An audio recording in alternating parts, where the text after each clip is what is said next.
Welcome to Voices of Experience. I am Dan Mikel, the President Emeritus of the Minnesota State Retiree Council, afl-cio, and today we'll be talking with our good friend Steve Francisco, the Federal Policy Director of the Minnesota Council of Nonprofits. Our topic is pending health care legislation, probably the most important issue facing Congress this session. A final bill dealing with the health care system will no doubt be well over 1,000 pages in length, and we only have a limited amount of time, so let's jump right into the discussion right now. Steve, welcome to our program. Thank you, Dan. So, Steve, how many people are not covered by any health insurance plan? Well, depending on whose numbers you're looking at, most of them seem to suggest that we have between 35 and 37 million Americans right now who don't have health insurance. Mm-hmm. And that's a considerable number of people not to have health insurance at some point during the year. And why don't they have health insurance? Well, there are a few people who probably could afford it who simply choose not to buy it. But I think the larger number of people who don't have insurance, it's because they simply cannot afford it. And we're seeing double-digit increases in premiums in healthcare insurance, which puts it farther out of reach of more people every year. Okay. How does this non-coverage affect those of us who have coverage? Well, what happens is people who don't have insurance, it doesn't mean they're not going to get sick. What happens is they show up in the emergency room at hospitals, and that's actually the most expensive form of healthcare delivery.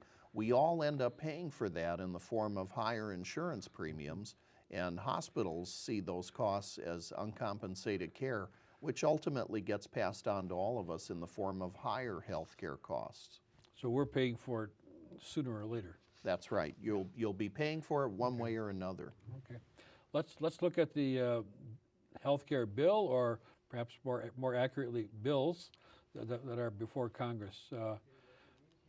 Is there one House bill, one Senate bill? Is there one Obama bill? Right. What's the story? Well, it's interesting. President Obama, of course, made healthcare reform a centerpiece of his campaign when he ran for president in 2008. But unlike the Clinton healthcare reform back in 1993 and 94, President Obama didn't submit one bill to Congress. He has left it to the congressional leadership to put together their own bills. He stated what he would like to see in the bills and left it up to Congress to do the actual writing. And so what we've ended up with is there are actually 3 different bills in the House, from the Energy and Commerce Committee, the Education and Labor Committee, and the Ways and Means Committee. Over in the Senate, you have 2 different bills, a bill from the HELP Committee, the Health, Education, Labor, and Pensions Committee, and a bill from the Senate Finance Committee. And while there are some similarities between the various bills, there are also significant differences between them as well. How do we get to one bill? Well, what's happening right now, before the bill comes to the House floor, Speaker Nancy Pelosi is working with the leadership of those 3 House committees and trying to shape them into one bill that will come to the floor before the end of October. Over in the Senate, you have an effort now by Senate Majority Leader Harry Reid, where he's working to try to bring together the Finance Committee bill and the HELP Committee bill into one version. Assuming that they're able to do that, and if they can pass the bills, then eventually they'll go to a conference committee, work out their differences, and perhaps before the end of this year, before Christmas, we'll see them pass one bill, which would go to the president for signature. Okay. You mentioned the Senate. There are 2 senators from each state, so 2 times 50 equals 100 senators. Now, I've read that it takes 60 votes to pass a health care bill, and how does why 60 rather than 50 or 51? Well, it actually, Dan, it takes 60 votes to pass legislation that's considered controversial. And healthcare reform, as we've seen this summer, is the very definition of a controversial piece of legislation. The reason it takes 60 votes is because in the Senate, senators who object to a bill can engage in what's called a filibuster, where they basically debate and try to talk the bill to death to prevent it from coming to a vote. And so to stop a filibuster, you actually have to have 60 senators rather than a simple majority of 51 to end it and move on to a vote. Okay.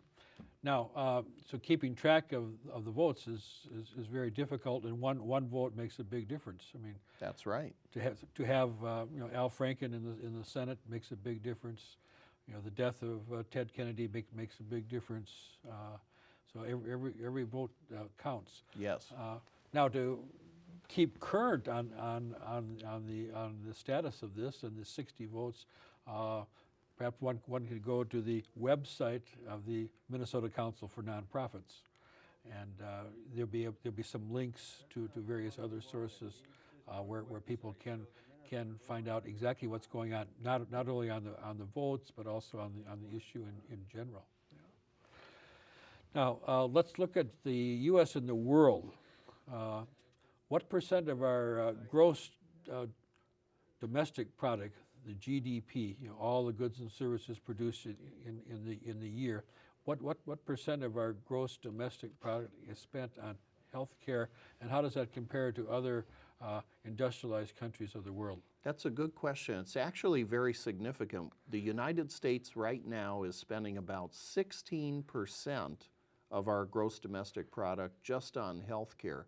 That percentage has been growing over the past decade or so at a significant rate, and it's actually much higher than most of the other industrialized nations of the world, many of which have single-payer healthcare systems or have some type of government-sponsored healthcare legislation in place already. For example, comparing our 16%, we spend about 16% of GDP.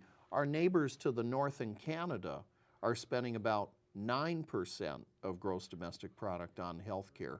And when you start looking at issues about the outcomes of healthcare too, we're spending more and getting worse outcomes in many cases, where people are not living as long, and the cost of pharmaceuticals in the United States is much higher than it is in some of these other countries.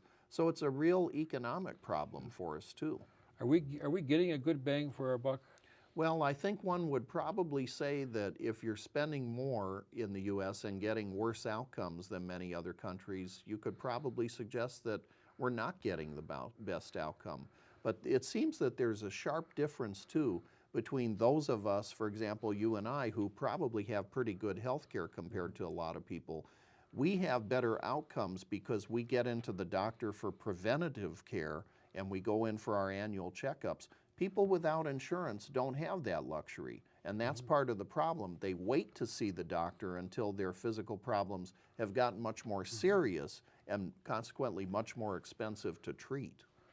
So the U.S. is number one in terms of how much it spends as a percentage of the gross domestic product, but we're not number one in outcomes. I've seen a ranking recently that suggested we were about number 36 or 37 in the world in terms of outcomes. So we wish we could say USA number one, but I'm afraid that's simply not the case when it comes to healthcare outcomes. Okay. Let's look at some current issues in the news now. As Steve, as the Federal Policy Director for the Council of Nonprofits, what you read in the paper is what you grapple with every day in your job.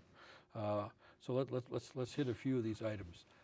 Topic: pre-existing conditions. How does a pre-existing condition affect a person who is switching jobs or thinking about switching health care coverage? The pre-existing condition issue has been one of the most controversial for a very long time. Basically, the idea is that if you're diagnosed with having had cancer or diabetes or high blood pressure or pretty much anything, insurance companies could use that as an excuse to deny you coverage at a point where you were changing insurance. Or maybe you never had insurance and they refused to give you insurance because of that pre-existing condition. The major bills that are moving through the U.S. Congress right now would pretty much all basically ban insurance companies from barring people from insurance because of pre-existing conditions. So that's good news. It is good news. Yeah. Okay, another item in the news, we hear the phrase public option. Could you tell us what that is? And Well, the